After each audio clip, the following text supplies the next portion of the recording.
Hi everyone, welcome back, and if this is your first time, welcome. My name is Max Haddad, and today I'd like to talk to you about what we did in prison to pass the time. So prison is notorious for being violent, for being scary, for there being murderers and rapists and other types of sex offenders, and it's awful and terrible, and that's true, of course, because that's where murderers go, is prison, but the overall majority of your time spent in prison is actually spent not in panic, but in insane levels of boredom. There is nothing to do.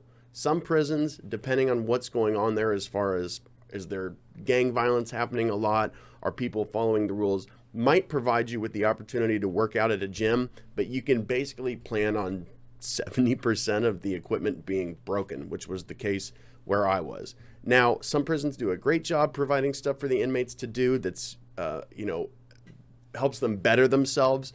Some prisons don't. It's to some extent a roll of the dice. For example, the jail that I was at, the county jail, not prison, but similar in a lot of ways for obvious reasons, is in one of the wealthiest counties in the country, but it is notorious for being one of the worst jails that you can end up at because all the COs are there to prove something. They're all younger than the inmates, and there's no windows, no exercise, not even exercise really allowed, and there's definitely not a gym to go to. The food is garbage, blah, blah, blah, blah, blah. Now, it's not supposed to be like a hotel, a 4-star hotel. That's what you always hear. But yeah, it's also not supposed to be torture because that's not the point. And I'd say the majority of people in jail are awaiting sentencing. They've not even been found guilty yet. So the whole innocent until proven guilty thing is basically thrown out the window circumstantially. Like, we don't feel comfortable with you being out, even though we haven't proved your guilt. So you're just going to stay here. And because you're broke or your family's poor, you can't afford to pay bail. Suck it up, loser. That's how it goes. And you're treated like you're subhuman.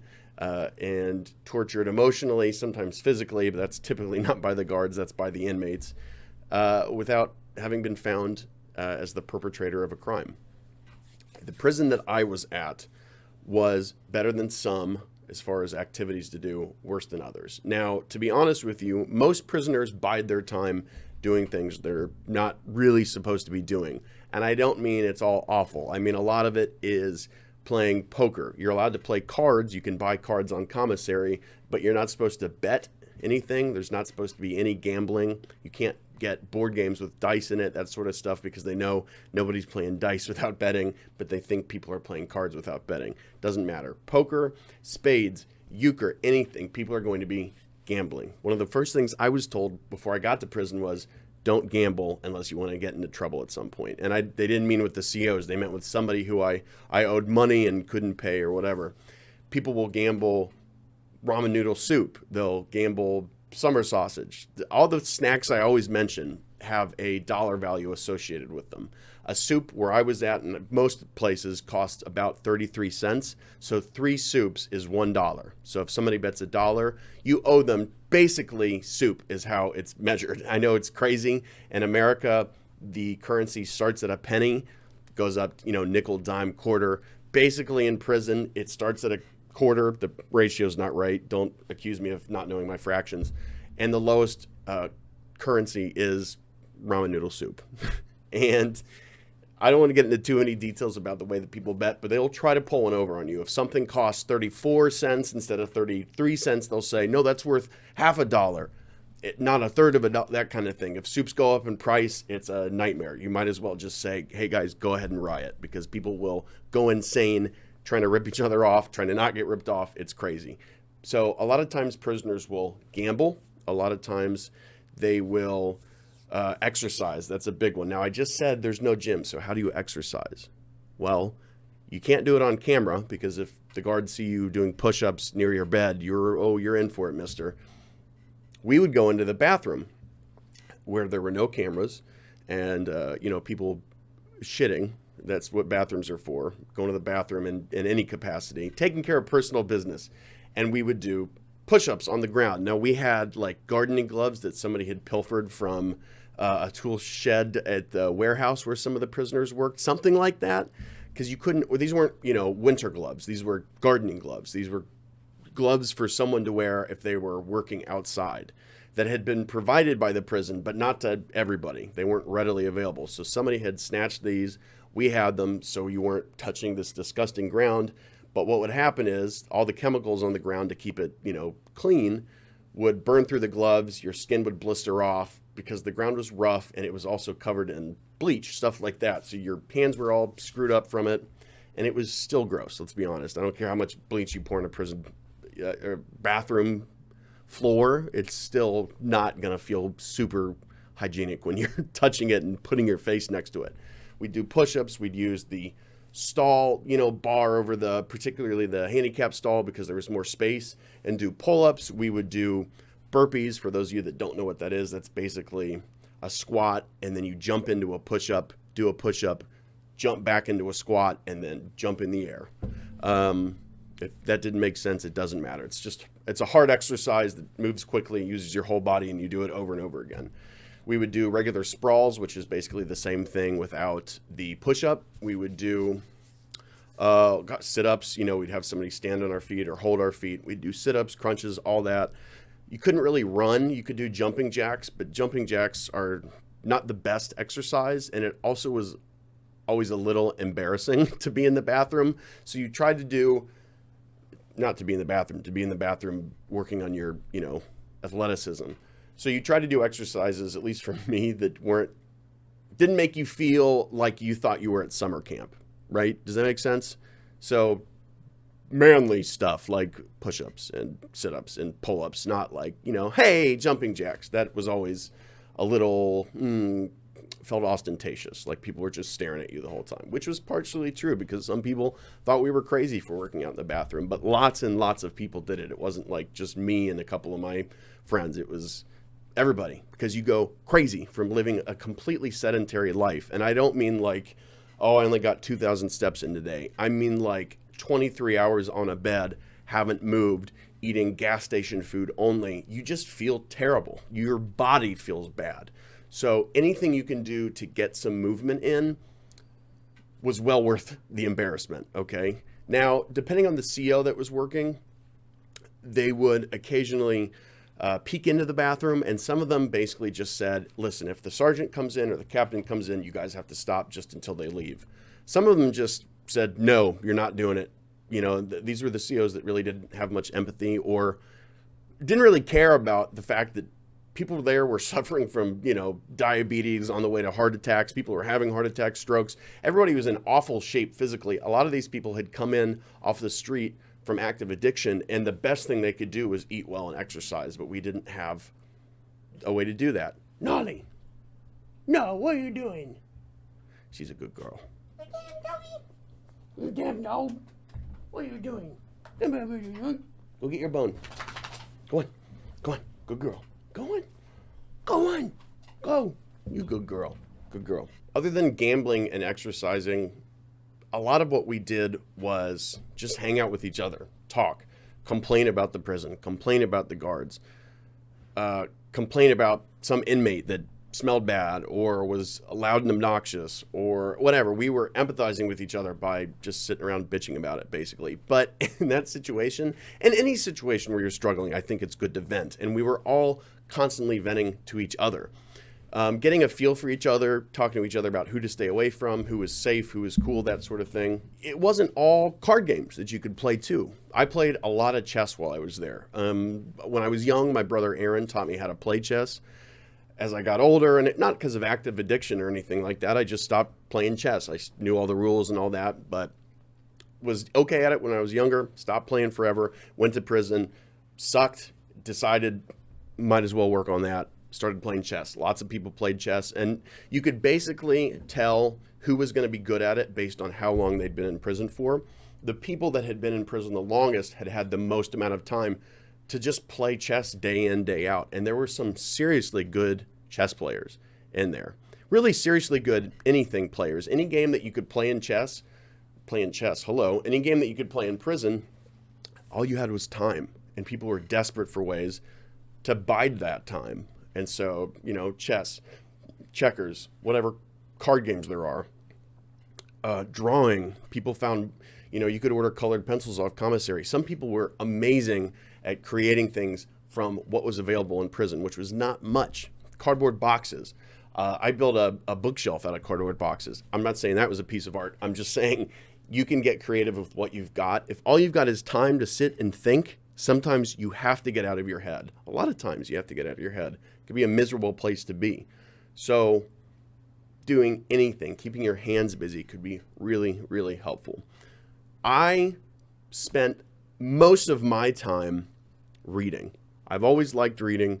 My mom was really, really good about reading to me every single night when I was a little kid. I remember when, Harry Potter first became a thing.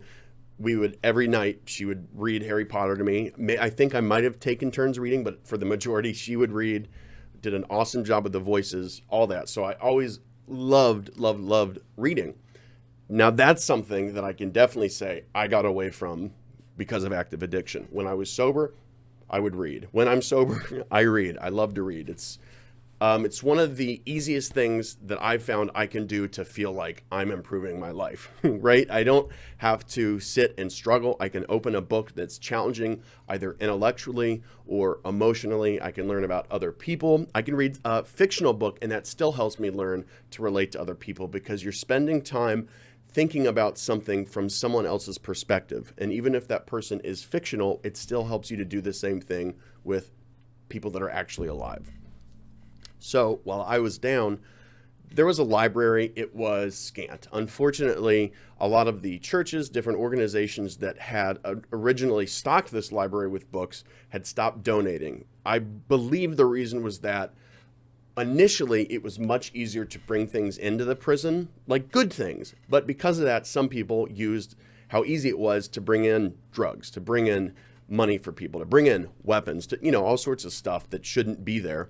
And they had really tightened down on it. So it became much more tedious for these groups to help out the prisoners and bring in books. And so over time, they stopped. I'm not mad at them for it. I get it. It was hard enough for my family and girlfriend to come visit. It was, they're just shy of having them be strip searched. I was getting strip searched when I was on the way to visitation, leaving visitation in case they had brought me something. They were getting patted down. It took forever.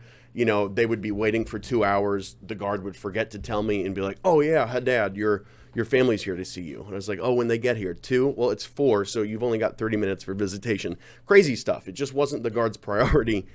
And so I can understand, because of how difficult that was for them, how difficult it must be to bring in a truckload of books. The library had nearly nothing, and a lot of what they had was in such crappy condition that it was unreadable, literally. I remember when I got to RDC, the place I always bring up, the first place I was at before real prison. It's way worse than real prison. I was reading pages from books. I would get, 7 or 8 pages of this book, and they were all just loose pages, no binding, nothing left, no title, didn't even know the name of the book, and read those over and over again to stay busy because it was so miserable there. Maybe you'd get half of a book. Occasionally you'd get a whole book with just a chapter missing. Oh, and that was a dream come true. That was awesome. I remember there was this Robert Jordan book. He writes high fantasy stories that I read while I was in RDC. And that spurned my love for high fantasy fiction. I hadn't read any in a long time, and I read that, and even though a chapter was missing, it was the best period of my time at RDC, reading that book, escaping to this, this fictional world, beautiful green forests, monsters, wizards, it was just so different from what I was living day to day while I was there that it was... it just warmed my heart to read it. It was just a really wonderful experience. And I think reading that book was what shot me back into the world of literature. So the prison I was at was slightly better than RDC's book conditions, but it was still bad. Scant, like I said, books were in bad shape a lot of the time. They didn't have, they'd have the first book from a series and not the second and third, but here's the fourth, or just the, fourth. Like, you couldn't really do much with the books there. People still read them because they were grateful for what was there. I was grateful for what was there. I read some of the books. But what we started doing is my mom would send me about probably 4 or 5 books a week. And you couldn't be hardcover because, I don't know, they were afraid you're going to make a weapon out of a book or something. Like, legitimately, it's probably what they thought. Even though you could probably just like look at the ground and find something to hit somebody with or stab somebody with. It's not like there wasn't ways, and books were not what we were going to go to. So I read basically a book every single day, with the exception of a few books that took me I think maybe the most a book took me was 3 days while I was there. And I think it was The Stand by Stephen King, which is like 900 some pages. It might be over 1,000 pages. It was that escape, again, that I had experienced when I was in RDC. Took you to a different place. I felt like I was bettering myself, like I was learning. I mean, that's what reading does, is I was learning. And it was one of the only ways that I could better myself aside from exercise while I was there, because your brain stagnates. It feels like it's rotting in your head if you're not challenging it constantly. And that's true whether you're in prison or not. But in prison, it's a lot harder to find things that are intellectually stimulating. Chess was another good example. So I read all the time. That's how I spent most of my time. So much so that people started calling me the librarian, and they would come and borrow books. I had, tons and tons I had this bookshelf full. I had 2 giant laundry bags that were full of books. I ended up leaving prison with some like 350 books, something like that. I don't remember the exact number, but it was over 300. It was insane. And I was lending them out to people, and people were really respectful with the books, and they were grateful, and they brought them back, and they would ask me, what should I read next? Or they'd come up and tell me what they liked. And do you have anything I'd like to read like this? Do you have anything like that? And I'd pull out like 4 or 5 that were kind of what they were talking about, but maybe would stretch the boundaries of what they'd read before and challenge them a little bit. And then they'd read it, and they'd come back, and they'd be so excited and say, this was amazing. This book was so good. I didn't realize, this. And we'd talk about it. It was cool because these were people that needed time spent with them. I'm not saying by me, they needed love. They needed attention paid to them. And it's not like they didn't like to better themselves or learn. A lot of them never got the chance. There were plenty of people in there that literally could not read. They had never learned to read. They couldn't do basic addition. Basic addition, yes, I'm exaggerating. They couldn't do anything past basic addition. Couldn't read, they didn't know how to take care of themselves. Nobody told them, brush your teeth, dummy. Nobody said that to them. So to have some of these people come and be excited about reading was, and I would help people with their homework, because some people were getting their GEDs there, which was a great thing that the prison offered. You used to be able to get a college degree, and at some point they just, like recently, stopped offering it, at least in Indiana. I don't know why. It's a shame. I don't know why. Help people with their homework. It was cool. I felt like I had a role. I could do something. I could have an impact, and it wasn't all about them. Okay. I'm not that selfless. It made me feel useful. It gave me something to do. It made me feel better than just a felon sitting on a bed in prison, sloughing his life off and gaining weight. I was gaining weight like crazy. And because you just sit, even if you exercise, you're just sitting. I'm getting off topic. Lots of board games, lots of card games, lots of reading, even for people that didn't love to read. There were books that were called hood books, which were basically books about being a thug, being a gangster, being in a gang, about killing people, about robbing people. Like, it was basically people reading about the reason they were there. And it was pretty ironic, honestly. It was almost a joke. It was so silly, but people loved them because it was something that they could understand. I'm not calling them thugs. I'm just saying it was like the language that they had spoken their whole life. These books were not, it wasn't Charles Dickens. That's all I'm saying. Okay. And that was fine because people used them to buy their time. What else? I mentioned exercise. That's it. And then, like I said, the gossip thing, gossiping about what's going on in the dorm. It wasn't catty. You had to be careful about what you said to who, what you heard. I've mentioned that before in my video, I think Unspoken Prison Rules. So I might have made it sound easier to spend time than I did, because as much as I loved reading, even that got old eventually. Especially as I came up on my release date, nothing could scratch the itch because all I could think about was getting out, which makes sense. Makes sense, right? So thank you. If you've gotten to this point in the video, I appreciate you because I have been on a tangent. If you'd like to leave a like and subscribe. That'd be awesome. If not, I get it. But leave a comment, good or bad. I really like to hear from you guys. If there's something that you don't like, say it. If there's something that you do like, say it. It is always, if there's something unrelated, say it. It's always nice to hear from you. So hope you all are enjoying your week, and I will talk to you soon. Thank you. Bye.